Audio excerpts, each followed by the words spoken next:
This tutorial will cover creating the background for Tony's Beverage Garage. I'm going to start by making the Cinderblock Wall. I'm starting with the template, and in the template that was provided you'll see 3 blocks that are equal in size. Starting with a new layer, I'll take my marquee tool and I'll create a selection that is the proportions of one of the boxes.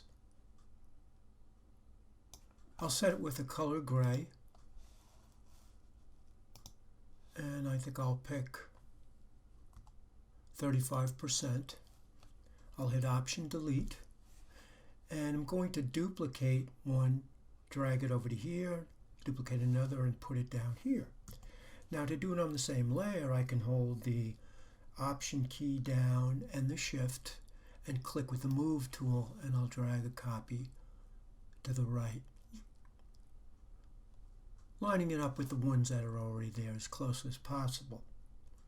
I'll drag another one now down and over to cover the one on the bottom, and I'll deselect. Now I'm going to turn off the template for a moment because I'd like to have this have a bit of a texture. So I'll do it in the template now, and then when I make my pattern, it will be done to the collective wall that is generated. I'll right-click on the layer and I'll choose Convert to Smart Object. Going to Filter, I'll choose Noise, Add Noise. And I've chosen Gaussian and monochromatic. And maybe I'll make the size 4 and click OK. I'll hit W now to get my Magic Wand tool. Selecting the Magic Wand tool, I'll set the tolerance to 1. Now I'll click on one of my cinder blocks. Right-clicking, holding down the right mouse, I'll choose Similar. I'll hit Command J on the keyboard, and I've copied some of the pixels to a separate layer.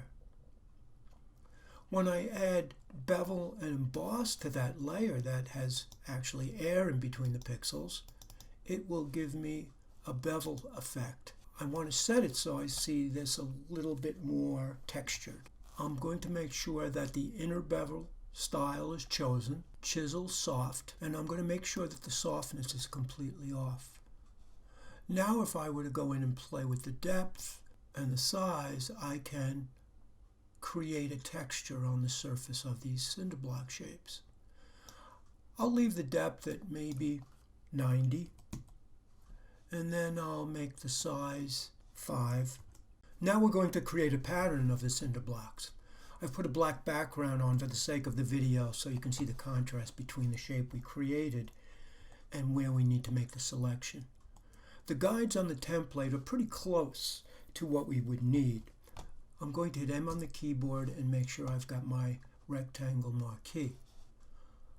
I'll click on the reference guides, drag down and across so that the selection is the same proportions and shape as the guides in the template. I'll turn off the black background because I want the background to be transparent. Once I have that selection, I will go up to Edit, and I'll choose Define Pattern. Now you don't have to name it because you'll see this icon in your Patterns menu. I'll simply click OK. I've opened up the template on which we developed the tutorial. Putting a new layer in, naming it Cinder Blocks. Go to Edit and Fill. Choose Pattern from the Content drop-down menu. Custom Pattern. The last entry will be your cinder blocks. So I've got the wall of cinder blocks. Now I want to edit them to fill the template. I'll start by dropping the opacity to about 60%. And now I'll get my rectangle marquee and I'll select from the upper left-hand corner down along the floor line of the template. If we were to turn off the cinder blocks for a moment, you can see that line that goes across the bottom of the document. And then I'll go down and click on my layer mask icon. I have the general proportions, but I want to cut off that piece so it looks like it's jagged and had fallen apart on the right hand side. I'll hit L on the keyboard and get my regular cowboy lasso, and I'll just draw a shape kind of close to that.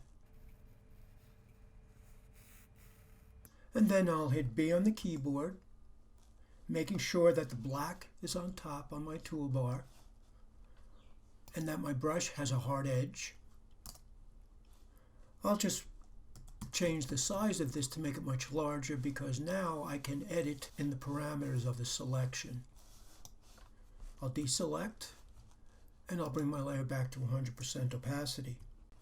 I'd like the cinder blocks to have a bit of an outline so they are more prominent in my layer. I'll put the FX inner glow on. I'll set it for black, leaving the blend mode normal. I'll make the opacity for now 100%.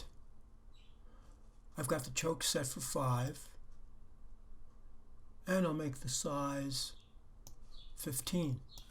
This is kind of subjective, but I do want to back off on how dark that is now, so I'm going to drop the opacity a bit. Now it appears to be more of a gray than a black.